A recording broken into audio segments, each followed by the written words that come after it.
Assalamualaikum, halo Penas, kembali lagi di channel saya, channel memberikan seputar informasi cryptocurrency ataupun Pi Network. Sebelum saya melanjutkan, jangan lupa tekan tombol like dan subscribe-nya, dan jangan lupa juga aktifkan notifikasi loncengnya agar setiap saya mengupload video terbaru ke depannya tentunya adalah yang akan lebih awal menerima notifikasinya ya. Oke, sahabat Penas semua ya, meskipun ini informasi di tanggal 6 kemarin, tentu ini sangat bagus untuk kita bahas ya. Setidaknya ini bisa menambah wawasan kepada Anda semua. Saya yakin masih banyak yang melewatkan terkait hal ini gitu ya. Jadi untuk keterangannya ya, mengenai Pi Network, sini sangat lengkap sekali dijelaskan. Kita akan langsung saja membacakannya ya. Kelebihan Pi Network dibandingkan dengan blockchain lain. Berita dari Jakarta. Pi Network, sebuah jaringan aset kripto baru yang sedang meningkat popularitasnya, menawarkan beberapa keunggulan yang membedakan dengan jaringan aset kripto lain. Salah satu dari keunggulan ini adalah sepenuhnya terdesentralisasi. Jaringan ini dirancang untuk menjadi jaringan yang sepenuhnya terdesentralisasi, sehingga tidak ada pihak yang dapat mengatur perputaran aset atau proses mining. Ini memastikan bahwa seluruh aset akan beredar dengan aman dan tidak dapat dipalsukan. Pi Network juga membawa sebuah inovasi baru dengan menjadi jaringan kripto pertama yang memungkinkan para pengguna untuk melakukan mining melalui smartphone. Proses mining biasanya sangat berat dan membutuhkan biaya, waktu, dan tenaga yang besar. Dengan memungkinkan pengguna untuk melakukan mining melalui smartphone, Pi Network mempermudah proses tersebut dan menjadi solusi bagi mereka yang ingin memulai investasi pada aset kripto. Selain itu, Pi Network juga merupakan jaringan yang ramah lingkungan. Proses mining melalui smartphone memiliki dampak yang lebih rendah terhadap lingkungan dibandingkan dengan proses mining pada blockchain lain. Validasi transaksi pada jaringan ini membutuhkan energi yang lebih sedikit dan mengurangi beban pada lingkungan.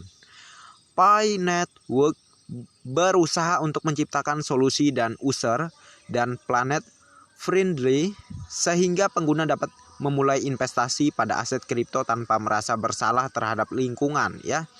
Jadi istilah investasinya di sini kita hanya modal kuota doang, kita bisa mendapatkan Pi Coin ya, kurang lebih begitu ya. Kalian kira investasi bagaimana gitu? Hanya kuota doang modal kita gitu ya untuk mendapatkan Pi Coin. Dan kita lanjutkan di sini. Pi Network gunakan model Stellar Consensus Protocol. Pi Network memiliki cara kerja yang berbeda dari jaringan aset kripto lainnya. Hal ini dikarenakan Pi Network menggunakan algoritma konsensus yang berbeda dan lebih ramah lingkungan serta ramah bagi pengguna dari berbagai kalangan. Cara mining melalui smartphone yang dijalankan oleh Pi Network ini dapat dilakukan karena adanya nodes yang menggunakan algoritma konsensus berbasis Stellar Consensus Protocol (SCP). SCP ini merupakan pengembangan dari algoritma Federated Bayesian Agreements ya, VBA. Mohon maaf kalau kurang tepat dalam pembacaannya. Kita lanjutkan yang membedakan proses mining aset kripto ini dengan jaringan lainnya. Informasi saja, SCP memastikan bahwa setiap transaksi yang terjadi dalam jaringan tidak akan dibatalkan atau tampered gitu ya. Mohon maaf kalau kurang tepat ya. Dengan memanfaatkan prinsip matematis dan logika. SCP juga memastikan bahwa transaksi yang sah hanya dapat diterima oleh semua node dalam jaringan. SCP sangat penting bagi keamanan dan stabilitas jaringan Stellar, karena memastikan bahwa setiap transaksi dalam jaringan terverifikasi dengan benar dan tidak dapat diterima oleh node yang tidak sah. Algoritma ini sangat dapat diandalkan karena memastikan bahwa jaringan akan tetap berfungsi meskipun ada node yang bermasalah. Ada 4 peran yang bisa dimainkan oleh para miners dalam jaringan Pi Network, yaitu pioneers, kontributor, ambasador, dan node. Setiap peran memiliki kepentingan tersendiri bagi perjalanannya jaringan dan berkesempatan untuk mendapatkan reward berupa Picoin selama aktif berpartisipasi dalam jaringan. Sebagai informasi tambahan, node adalah salah satu elemen penting dalam jaringan komputer, terutama jaringan blockchain. Node adalah sebuah komputer atau perangkat yang terhubung ke jaringan dan berperan dalam menjaga dan mengirimkan informasi dalam jaringan tersebut. Dalam jaringan blockchain, node bertanggung jawab untuk memvalidasi transaksi dan memastikan bahwa semua informasi dalam jaringan tersebut dilakukan dengan sah.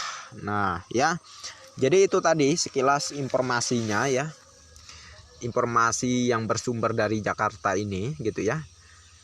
Ya setidaknya dengan ini bisa menambah wawasan kalian ya, bahwa Pi ini sangatlah mudah untuk kita dapatkan ya.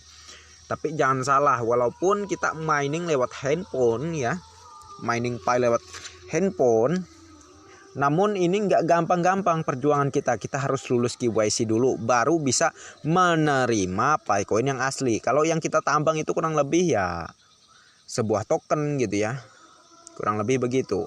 Tapi kalau kita sudah lulus KYC, maka kita akan ditransfer oleh pihak core team Picoin yang asli ke wallet yang ada di Pi browser kita, gitulah ya. Jadi sahabat pioners, ingat, Picoin adalah uang digital. Kalau dari informasi di sini ya anggapannya masih sebagai kripto gitu ya. Tapi ingat, kalau kita memandang sebagai kripto udah dari kemarin lah ya, Picoin ini listing di bursa-bursa. Tapi sampai sekarang pun nggak mau Dr. Nicholas yang melistingkan Picoinnya. Dr. Nicholas dan Dr. Cheng Dievan lebih memfokuskan membangun hackathon untuk membangun kegunaan dari Picoin ke depannya ya, sebagai uang digital ya. Tidak perlu ditukar ke uang fiat, tidak perlu ditukar ke cryptocurrency lainnya, langsung bisa digunakan Picoin. Ya, Picoin langsung bisa digunakan untuk membeli barang-barang yang kita perlukan ke depannya. Ya, itulah Picoin disebut sebagai uang digital ya, uang digital dunia. Oke. Jadi sekian dulu untuk informasi kita, semoga bermanfaat dan terima kasih banyak untuk Anda yang sudah mampir di channel saya, dan bagi yang belum like dan subscribe silahkan diklik, dan jangan lupa juga aktifkan notifikasi loncengnya agar setiap saya mengupload video terbaru ke depannya tentunya adalah yang akan lebih awal menerima notifikasinya. Oke, next time. Assalamualaikum warahmatullahi wabarakatuh. Bye bye.